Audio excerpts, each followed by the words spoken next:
Halo Fitness Mania, selamat datang di Dunia Adirai. Kali ini kita kuliah malming atau kuliah malam minggu. Kuliah tentang yang tidak berhubungan dengan fisikalitas mungkin secara tidak langsung, tapi lebih banyak berhubungan dengan mentalitas ya teman-teman sekalian ya. Jadi di sini kalau judulnya adalah 7 atasi pesimisme, sebenarnya lebih kepada pesimis atau optimis itu kan adalah sebuah opsi yang kita mau pilih ya Des ya, betul ya. Kita mau pilih yang mana nggak ada masalah, tapi memang ini hanya beranjak daripada kondisi belakangan terakhir ini ya, yang kita semua kadang-kadang mungkin mencemaskan kondisi, mungkin situasi di mana kita tinggal, mungkin negara kita ya. Nanti belum lagi ada hashtag kabur dulu atau apa ya. Atau misalnya tiba-tiba mendadak jadi ada yang merasa masih terang, ada yang merasa sudah gelap gitu ya. Secara umum sebenarnya mungkin kalau ini hanya lebih kepada yang saya sering katakan sama teman-teman ya, ingin merubah dunia, ingin merubah Indonesia gitu. Mungkin Indonesia tidak bisa langsung atau dunia tidak bisa langsung berubah buat kita, tapi kalau seandainya kita bersedia merubah cara pandang kita terhadap dunia dan Indonesia, mungkin siapa tahu seketika itu juga dunia dan Indonesia bisa berubah ya teman-teman. Nah, bagaimana cara pandang kita rubah? Change the way we look at things and the things we look at will change. Yaitu adalah dengan cara, kalau seandainya saya boleh memilih, kita bisa tarik nafas dulu, lebih senang milih optimis atau pesimis Des kira-kira? Ya optimis Pak. Baiknya pilih yang optimis. Betul, ya. Nah, ya. Ya terlepas daripada kadang-kadang kita punya perasaan udah pesimis lah, udahlah gitu aja ya gitu ya. Tapi kenapa tidak kalau seandainya kita punya optimisme, minimal optimisme itu hadir dari ada sesuatu yang kita bisa lakukan, sesuatu yang kalau seandainya kita punya kemampuan untuk bisa merubah, kenapa tidak kita jalankan, betul ya Des? Tapi ada sesuatu yang mungkin kita tidak bisa merubahnya ya. Kayak saya misalnya, apakah saya bisa merubah misalnya terjadinya menahan untuk naiknya bensin gitu, atau naiknya harga-harga barang di lapangan, mungkin saya tidak punya kapasitas itu, jadi saya hanya berpikir apa yang bisa saya lakukan untuk saya antisipasi terhadap misalnya kenaikan tersebut, betul ya? Nah, jadi we take ownership terhadap situasi itu untuk dari sisi cara pandang kita, kira-kira mana yang kira-kira yang saya bisa bertanggung jawab terhadap hal tersebut. Jadi nomor satu adalah kita get rid of yang namanya blame game teman-teman sekalian. Alasannya kenapa teman-teman sekalian? Karena kalau kita menyalahkan situasi ya apapun juga ya gitu, yang jadi tantangan itu adalah kita hanya akan memenangkan perdebatan gitu. Tapi nanti kalah dalam, kalau kita bilang tuh kehidupan maupun kesehatan ya. Yang saya sering cerita sama teman-teman sekalian gitu. Kita seneng, kita bilang salahin ini, salahin itu, salahin ini, salahin itu.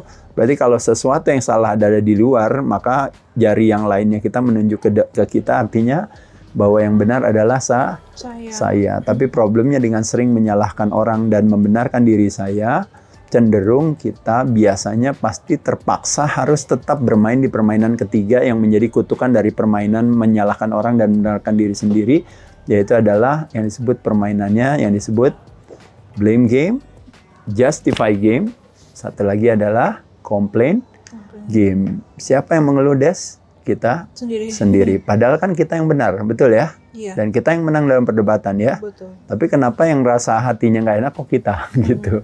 Nah jadi makanya kenapa hati-hati dengan permainan menyalahkan ini. Makanya kenapa di sini ada peran yang namanya keikhlasan itu Des, betul kan ya? Betul. Jadi kalau ada istilah orang bilang laughing what is not laughing what if gitu ya. Wah seandainya gini, harusnya begitu. Tapi kalau kita punya pemahaman untuk bilang, ya udah kita akan menerima segala sesuatu bukan seharusnya, tapi seperti apa adanya. Paham ya teman-teman sekalian? Nah jadi nomor satu menurut saya menyenangkan kalau seandainya yang namanya budaya menyalahkan itu menurut saya pikir akan lebih baik kita tinggalkan. Karena yang saya sering cerita sama teman-teman sekalian ya, orang bijaksana belajar dari kesalahan orang lain. Orang pintar belajar dari kesalahannya sendiri, orang bodoh tidak pernah belajar dari kesalahannya sendiri. Sebenarnya bukannya dia bodoh, tapi dia hanya cuma beranggapan adalah bahwa yang salah orang lain, kenapa saya yang harus berubah gitu.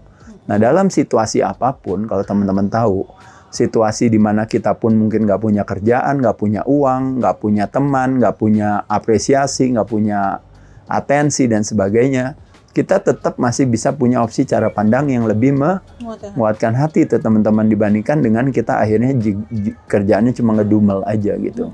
Teman-teman kalau punya kejujuran, teman-teman pasti bilang, udahlah saya mendingan fokus kepada melakukan satu hal yang memang sesuai dengan apa yang bisa saya lakukan gitu ya, sesuai kapasitas kita ya. Mungkin mau ngerubah negara, ngerubah perilaku orang lain mungkin susah kali ya. Betul. Nomor 2 yang disebut yang namanya responsibility, artinya bertanggung jawab. Dari kata responsibility, dari kata ability untuk memilih respon kita. Apa bedanya responsi dengan reaksi, Des? Bedanya adalah yang disebut dengan namanya, perbedaannya hanya di jeda. Apa maksudnya di jeda? Jadi ketika ada satu kejadian kita langsung bereaksi, berarti tidak ada jeda. Tapi ketika ada satu kejadian kita tarik nafas dulu. Ketika kita tarik nafas dulu, pada saat itu percaya dalam kurang lebih 1-10 detik misalnya, atau 1-5 detik, atau bahkan 1-6 detik saja. Begitu Daisy tarik sebentar, buang lebih panjang, tarik sebentar, buang lebih panjang, kita mengaktifasi yang namanya parasympathetic nervous system relax response. Ketika kita punya ketenangan sedikit, pada saat itu membayangkan kepala kita ada survival brain, reptilian brain, ada emotional brain, ada yang namanya di frontal lobes kita, yaitu adalah intellectual brain. Kita maunya pakainya apa, Des? Maunya pakai survival brain kita atau kita maunya pakai akal budi kita? Nah, ketika kita mau memakai akal budi, kita membutuhkan apa? Nafas yang teratur. Makanya kita membutuhkan yang namanya jeda ini. Nah, jadi ketika kita tarik nafas sebentar, apa yang terjadi? Biasanya kita tidak langsung bereaksi, tapi akhirnya tiba-tiba muncul ting di kepala kita, opsi cara pandang yang menguatkan hati, dan opsi cara pandang yang melemahkan hati. Kalau saya ngambil gini, berarti nanti dampaknya apa? Saya bisa tahu. Kalau saya ngambil gini, dampaknya begini. Udahlah, saya ngecuekin aja lah. Sekarang mendingan saya ngelakuin ini, daripada saya ngebahas komentar orang yang tidak penting, dan tidak membawa saya kemana-mana. Benar gak, Des, kayak gitu? Betul. Terutama yang kalau teman-teman mau ngebahas tentang being reaktif dan being responsi dalam hal apa? Dalam menanggapi era sosial media ini, di mana banyak orang posting sesuatu. Betul kan? Betul. Nah, kalau kita langsung berkomen dan langsung nyela, ya tentu hasilnya beda dengan pada saat kita tarik nafas dulu untuk kita bilang, kayaknya banyak kerjaan lain deh, nggak perlu juga gitu. Kalaupun saya komen dan tidak komen juga tidak merubah orang tersebut kan untuk berpendapat atau memosting sesuatu kan, ya kan? Dan plus juga kalau kita mau blog atau kita nggak mau lihat gitu, atau kita mau fokus ke pekerjaan juga kan, kita juga bisa kan? Betul. Kita nggak perlu punya self importance yang terlalu tinggi seolah-olah bahwa saya yang harus turun tangan untuk memberikan ibaratnya perlawanan terhadap pernyataan orang lain gitu ya. Pada kenyataannya teman-teman ingat sekali lagi, kalau kepala kita adalah data dan informasi yang kita makan melalui panca indera kita. Kalau badan kita adalah makanan yang kita makan melalui mulut kita gitu. Nah, jadi apa yang kita makan bisa jadi ternyata makanannya nggak sesuai dengan kesehatan kita kan. Betul. Makanya kenapa sakit perut. Nah, sama juga kita juga bisa sakit kepala gara-gara salah makan gitu ya. Nah, dalam hal ini data dan informasi setiap orang berbeda-beda. Nah, makanya kenapa kalau kita punya ketulusan atau punya keikhlasan, kita akan bisa melihat adalah bahwa dengan data yang mungkin tidak akurat atau terbatas di kepala orang, lalu orang lain tiba-tiba ngoceh cerita soal apa yang ada di kepala dia, yang dia identifikasikan diri dia dengan data yang mungkin ternyata tidak tepat atau tidak akurat, itu sebenarnya is not our concern, kan, betul ya? Iya. Jadi kalau menurut saya teman-teman mesti prioritas aja dalam hal itu ya. Nah, jadi prioritas itu artinya adalah apa? First thing first. Jadi sekali lagi tadi, hargai jeda dengan menjadi orang yang bertanggung jawab. Ability to choose our response, dengan menghargai jeda tadi. Jadi jangan langsung bereaksi, kita beresponsi. Itulah yang disebut yang namanya orang yang bertanggung jawab. Nomor 3, yaitu adalah first thing first dalam arti apa, Des? Yaitu adalah fokus kepada teman-teman sekalian. Kadang-kadang teman-teman sibuk ikut menyaksikan berbagai gosip di lingkungan kita, kadang gosip di daerah kita, gosip di sosial media, termasuk juga gosip di negara kita gitu ya. Tapi kalau ditanya apa yang bisa kita lakukan, sebenarnya nggak ada, tapi kita sibuk aja ikutan gitu ya. Kadang-kadang waktu kita habis hanya untuk ikut menonton satu pengadilan tentang kasus tertentu gitu, hanya keinginan kita untuk bisa punya yang namanya self righteousness gitu, atau keinginan untuk benar gitu ya. Tapi kalau dikatakan first thing first itu artinya apa, Des? Artinya prioritaskan yang utama. Desi, yang utama sebenarnya adalah apa sih kalau misalnya dalam kehidupan Desi misalnya sekarang? Yang utama adalah saya mau taking care of Deva misalnya. Ya kan? Itu yang paling utama. Lalu yang kedua, Desi bilang bahwa saya kayaknya harus sehat deh. Kalau saya nggak sehat, gimana saya juga bisa memberikan buat kebaikan itu. Betul. Jadi saya juga jaga kesehatan saya. Lalu selain itu juga saya kerjanya mau yang optimal, yang baik, supaya kalau kerjanya saya baik, saya bisa punya penghasilan yang baik untuk menolong keluarga saya misalnya. Tapi yang ada Desi malah sibuk ikut-ikutan urusan orang lain. Ya terlepas daripada sebenarnya kadang-kadang kan kita selalu bilang ya istilahnya bahwa kan harusnya kita punya empati, harusnya kita punya perhatian, harusnya kita punya ini terhadap itu. Saya setuju ya teman-teman semua. Tapi balik lagi mesti first thing first, yang harus diselamatkan adalah diri kita sendiri. Jadi kalau teman-teman kan paling hobi itu senangnya menyelamatkan paru-paru kota gitu ya. Tapi lupa menyelamatkan paru-paru sendiri gitu ya. Jadi lingkungan di luar mati-matian teman-teman bilang bahwa harusnya ini begini, harusnya begitu. Tapi lingkungan terdekat dari teman-teman yaitu adalah tubuhnya atau badannya sendiri, teman-teman lupa gitu menyelamatkan. Nah kan yang saya sering cerita. Kita tidak bisa memberi kalau tidak memiliki. Jadi nomor satu, first thing first, mesti sehat dulu sebelum kita bisa berbakti atau berkarya atau bermanfaat bagi banyak orang tuh teman-teman sekalian ya. Nah cara first thing first yang dilakukan yang gampang menggunakan kayak semacam metode daripada almarhum Stephen Covey. Ingat yang saya sering cerita Des, ibaratnya kayak membayangkan kotak, kita tarik dari titik kiri menuju ke ujung kanan, dari titik ujung kanan kita tarik ke titik kiri. Terjadi 4 kuadran, 1, 2, 3, 4 ya. Ini yang saya sering cerita, yang teman-teman udah bisa lihat dari ciri daripada 7 Habits of Highly Effective People ya. Teman-teman di bukunya, kalau teman-teman mungkin udah sering baca, udah paham. Jadi membayangkan segala sesuatu kalau kita mau utamakan, itu kan ada yang penting dan ada yang mendesak. Betul ya? Penting itu adalah dan mendesak adalah urgen. Nah, jadi kalau di kuadran 1 pasti sesuatu yang important dan urgen itu pasti yang utama ya. Kebalikannya kalau di kuadran 4 yaitu adalah is it important? No. Is it urgent? No. Ya kan gitu ya. Nah, itu sesuatu yang mau kita hindari. Kita kalau mau, nggak akan pernah mau ada di kuadran 4. Kita kalau bisa selalu ada di kuadran, misalnya kalau kuadran 1 kan memang kewajiban kita ya, dan ada nuansa urgensi di sana. Penting nggak itu, Des? Penting. Mendesak nggak harus dilakukan mendesak. Misalnya kayak ada meeting di kantor, kayak anak sakit harus cepat diatasi. Lalu misalnya ada beberapa hal tertentu yang kita mesti lakukan. Jadi kuadran 1 adalah kuadran yang nggak bisa ditinggalkan, tapi memang kuadran 1 itu tidak selalu sering ada gitu ya. Dalam arti maksudnya yang penting-penting, tapi kadang-kadang kalau dibilang mendesak ya mungkin nggak juga gitu ya. Atau kebalikannya, mendesak taunya ternyata nggak penting gitu. Tapi seolah-olah mendesak. Nah itu yang disebut dengan namanya kuadran 3. Nah ini adalah kuadran yang paling tricky nih kalau teman-teman tahu ya. Jadi kayak contohnya apa tuh yang sering kita biasanya jadi stuck, ngurusin komentar orang di Instagram, atau kita sibuk berdebat di grup WA gitu ya. Atau misalnya kadang-kadang kita nanti nonton YouTube atau apa, saling berkomentar, ribut-ributan soal sesuatu topik yang pas ditanya kira-kira penting nggak sih, sebenarnya nggak penting, tapi seolah-olah kayak kita saat itu juga mendesak harus menjawabnya. Nah, jadi dari kuadran 1, 3, dan 4, kuadran yang paling disebut dengan namanya kuadran terpenting yang kalau harus paling banyak kita ada di tempat situ, yaitu adalah di kuadran 2, yang disebut dengan namanya kuadran belajar atau kuadran investasi, di mana penting, is it important? Yes. Is it urgent? No. Pada saat kita belajar hari ini teman-teman sama saya, penting nggak kita belajarnya? Penting.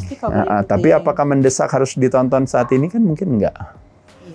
Ketika kita misalnya latihan, penting nggak latihan? Penting ya, kita harus lakukan latihan. Tapi kalau mendesak sampai harus nggak boleh nggak latihan, kan nggak. Ya, jadi kalau kita latihan, kita belajar, kita berdoa, kita sembahyang, itu sesuatu yang kalau teman-teman sekali lagi itu adalah sesuatu yang kalau boleh dibilang adalah itu yang disebut dengan namanya kuadran.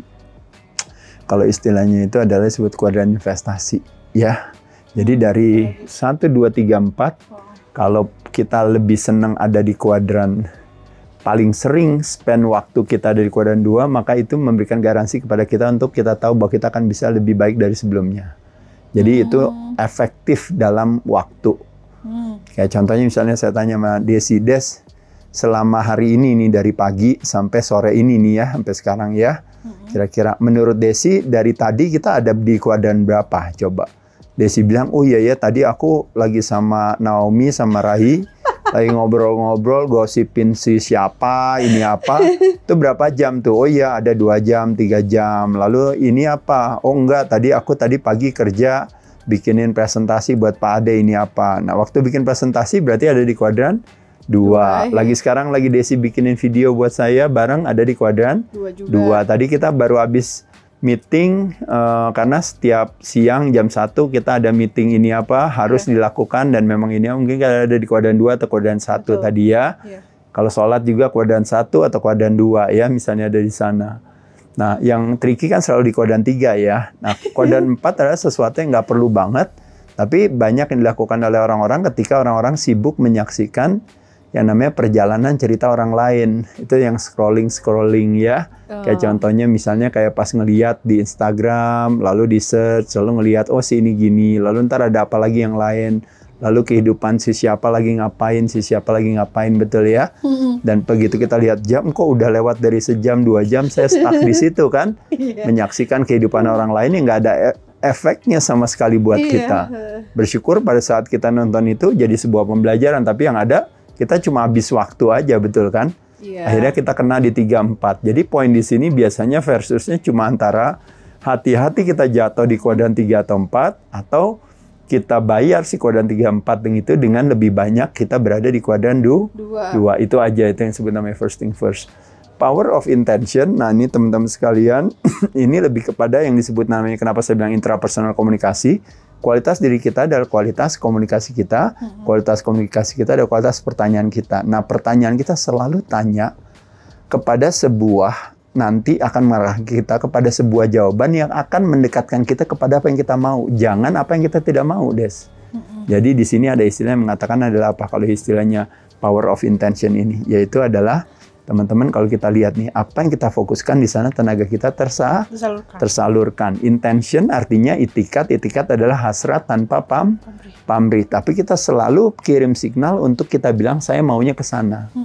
Jangan salah komunikasi untuk bilang bahwa kenapa ya saya gagal, kenapa ya saya miskin, kenapa ya di Indonesia nggak oke banget, kenapa ya pemerintah kita begini, kenapa ya misalnya itu begitu, misalnya ya. Tapi yang kita fokuskan adalah apa, Des? Kita balik, yaitu apa yang bisa saya lakukan untuk memberikan kebaikan bagi masyarakat dan lingkungan dan mungkin bagi Indonesia. Apa sih yang bisa saya lakukan untuk membuat saya jadi bisa tetap masih punya pekerjaan atau punya kesempatan di saat lagi situasi susah seperti sekarang ini, di mana mungkin mulai dari industri perbankan, industri properti, mungkin industri startup, industri apalagi perhotelan, industri apalagi yang lain yang sedang lagi pada turun semua ya sekarang ini gitu. Nah, tapi kita berfokus kepada istilahnya apa yang bisa saya lakukan nih teman-teman ya.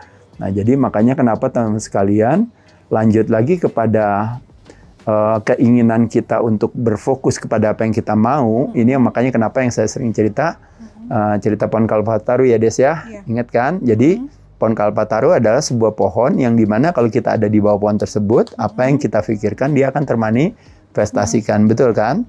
Ketika kita ada di bawah pohon kalpataru, ketika kita bilang, aduh, siang-siang gini aus banget nih, pada saat itu tiba-tiba ting muncul air, ya kan? Aduh, siang-siang gini ini kayaknya lapar banget nih, gitu. Tiba-tiba ting muncul makanan. Siang-siang gini, aduh udah kenyang, udah enak, udah minum nih. Enaknya nih kalau seandainya misalnya ada yang nemenin nih, ting, tiba-tiba muncul Dari ya, begitu udah mulai sore ada di bawah pohon kita takut ada setan, ting, taunya setannya datang. Dan ketika setannya datang kita takut setannya akan menyakiti kita, ting, kitanya tewas. Nah jadi teman-teman sekalian, pohon kalpataru sesungguhnya bukan ada di taman tersebut, tapi pohon kalpataru adalah sebenarnya representasi dari cara kerja pikiran kita. Nah jadi teman-teman sekalian, ini yang mau saya katakan tadi. Kita mau pesimis ya bisa ya, tapi betul, kita di sisi lain, kita rubah aja cara pandang itu untuk kita bilang, saya akan berfokus kepada apa yang bisa saya lakukan untuk bisa saya menang, dibandingkan dengan kenapa saya kalah. Apa yang bisa saya lakukan untuk bisa laku, dibandingkan kenapa saya rugi. Apa yang bisa saya lakukan untuk bisa saya mendapatkan pekerjaan, dibandingkan dengan kenapa ya cari kerjaan susah. Kenapa kita bisa balikin pertanyaan itu, Des? Karena pertanyaan ketika kita bilang gini, apa yang bisa saya lakukan untuk menang? Maka pada saat itu saya akan diarahkan kepada pertanyaan yang lain, yaitu adalah, oke, Dek, gimana latihan kamu? Bisa gak latihan kamu bisa lebih bagus? Oh iya bisa. Latihan apa kira-kira yang bikin kamu lebih bagus? Oh iya, kayaknya kurang nih latihan kakinya atau latihan backnya yang kurang. Nah, pada saat latihan, ada gak yang bisa diimprove lagi untuk ini? Oh iya, selama ini saya latihannya hanya cuma 1 variasi, 2 variasi, kayaknya saya bisa lebih variasi. Bagaimana dengan intensitas? Oh iya, intensitasnya. Paham nggak, Des? Jadi pada saat itu, pertanyaan jawaban itu akan mengarahkan kita kepada terakhirnya adalah apa yang kita mau. Tapi ketika kita tanya, kenapa ya saya kalah, itu jangan-jangan jurinya, iya sih memang sih kalau juri itu kadang-kadang ini gini, kita kebetulan nggak jadi tuan rumah ya, makanya kita dikalahin. Iya sih, kita nggak jadi tuan rumah, ini apa. Jadi menang dalam perdebatan, tapi kalah dalam pertandingan tersebut gitu. Terakhirnya kita cuma dapatnya apa? Dapatnya alasan cerdas yang seolah-olah menghibur hati kita, tapi tidak merubah keadaan. Paham ya teman-teman sekalian? Jadi cuma ngomong-ngomong lagi, betul ya teman-teman sekalian ya. Nah jadi itu makanya kenapa ada istilah selanjutnya adalah kalau balik lagi, 1, jauhkan blame game, 2, being responsible. Punya ability to choose our response ya, dengan menghargai sebuah jeda. Nomor 3, kita fokus ya, first thing first, ke kuadran 2, jangan kita jatuh terus kuadran 4 dan 3. Nomor 4 yaitu adalah kita punya itikat ya, power of intention. Apa yang kita fokuskan, di sana tenaga kita tersalurkan, yuk fokus kepada apa yang kita mau, jangan apa yang kita tidak mau. Nomor 5, ini yang disebut dengan namanya law of attraction. Artinya apa? We don't attract what we want, tapi we attract what we are. Ini yang sering yang saya katakan tadi, yuk ini istilahnya kayak refleksi ke dalam dengan membuat satu perubahan, kalau istilahnya afirmasi, dengan bilang di dalam hati kita istilahnya, terus nanti gue dapat apa? Terus nanti gue dapat apa?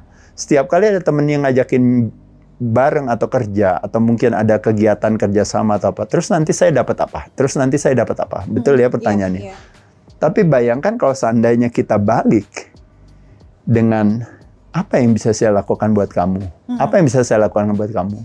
Membayangkan ketika kita berdoa gitu, ceritanya anggap aja kita berdoa kepada si cermin yang ada di depan mata kita. Jadi cermin ada di depan mata kita kan ya, kita bercermin lah ya gitu.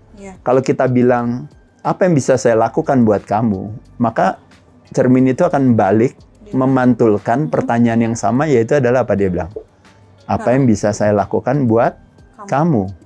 Betul nggak? Nah itu ibarat kayak kita doa kan, benar nggak? Ya Tuhan kasih kesempatan saya buat memberikan yang terbaik, atau apa yang bisa saya lakukan dengan segala keterbatasan saya ini, tapi saya bisa diberikan kesempatan untuk bisa menolong orang. Apa yang bisa saya lakukan buat saya bisa menolong orang gitu. Nah pada saat kita ngomong seperti itu, kalau membayangkan sebuah cermin itu juga akan bilang apa yang bisa saya lakukan buat kamu. Dalam hal ini apakah memberikan rezeki atau berkah, ya paham nggak? Nah tapi kebalikannya, terus saya dapat apa? Lalu pertanyaan cermin adalah, ya terus saya dapat apa dulu? Ya terus saya dapat apa? Ya terus saya dapat apa? Persis yang saya katakan tadi, when we attract what we are, kalau sayanya nggak rapi, begitu saya bercermin, maka ketika terjadi buruk rupa, nggak boleh cermin yang dihancurkan. Tapi itu adalah cerminan daripada buruknya kita. Tapi ketika kita berusaha untuk menjadi rapi dan bersih, ketika kita datang ke cermin, maka pada saat itu apa yang dipantulkan, Des? Itu adalah cerminan. Itu yang sering saya cerita sama teman-teman sekalian.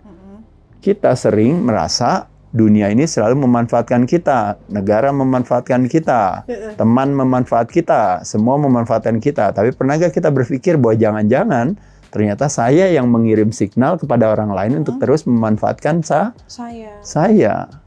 Ada orang yang selalu bilang, ibaratnya kayak ini orang selalu kasar sama saya. Tapi pernah gak berpikir kalau ternyata jangan-jangan saya mengirim signal untuk memberikan kesempatan kepada orang lain untuk mengasari kita. Paham ya teman-teman sekalian? Nah jadi teman-teman sekalian, kita law of attraction means is not we attract what we want, tapi we attract what we are. Jadi kalau kita mau diperlakukan dengan baik, ajarkan orang lain untuk memperlakukan kita dengan cara kita memperlakukan baik orang lain. Betul gak?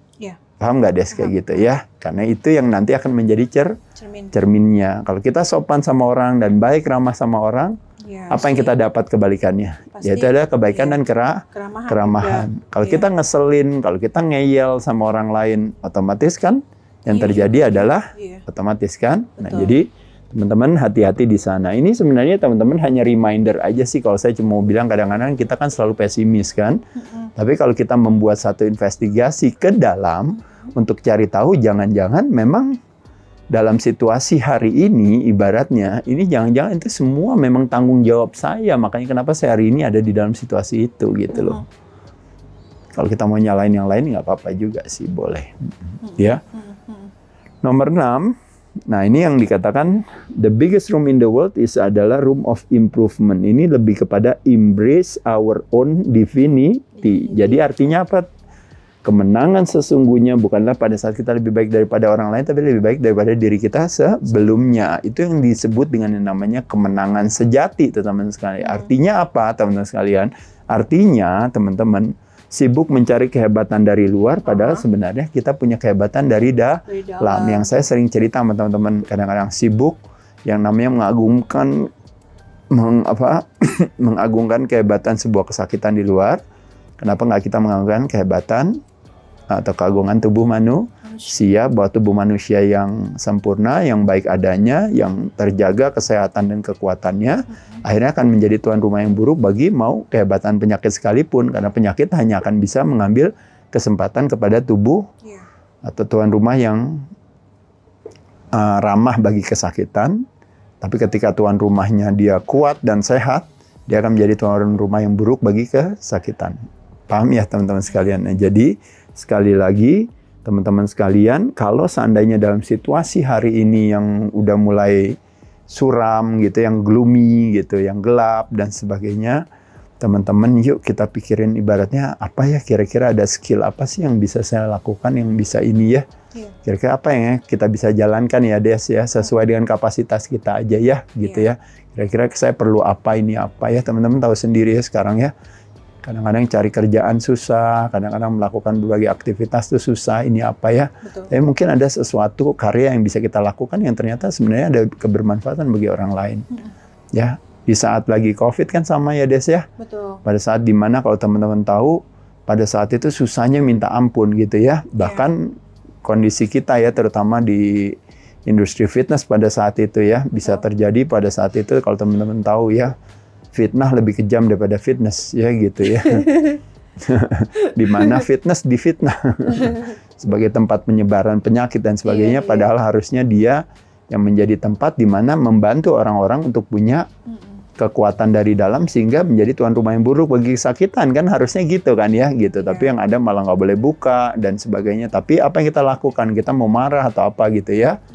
Spontaneous right action adalah apa reaksi kita terhadap situasi itu dengan menghargai sebuah jeda, kita tarik nafas, kita beresponsi, yaitu adalah ya udah kita coba untuk meluruskan kembali kesalahpahaman masyarakat tentang bahwa kita sibuk dengan hidup dengan mengadopsi ketakutan dan kecemasan yang justru akan menyebabkan persepsi di badan kita itu akhirnya mempengaruhi instruksi kan, persepsi pelemahan hati gara-gara kita lihat semua yang buruk, yang jelek dan sebagainya, akhirnya untuk instruksinya adalah berproteksi, makanya imunitasnya turun ya, akhirnya malah jadi pada kena positif semua kan akhirnya pada saat itu.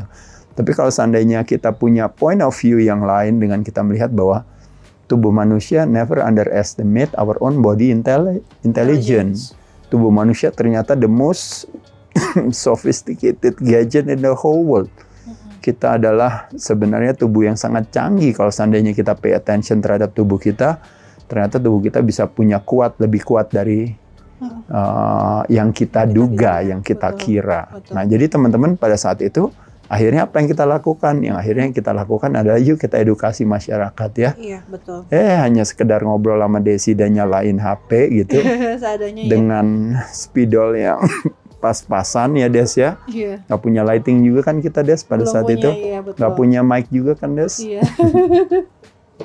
Tapi kita jalanin aja, tapi yang nonton banyak ya. Betul. Dan terakhirnya, yang akhirnya mau belajar sama kita tambah banyak, yang akhirnya jadi mau latihan sama kita tambah banyak, akhirnya juga yang mengundang kita untuk berbagi juga tambah banyak. Betul.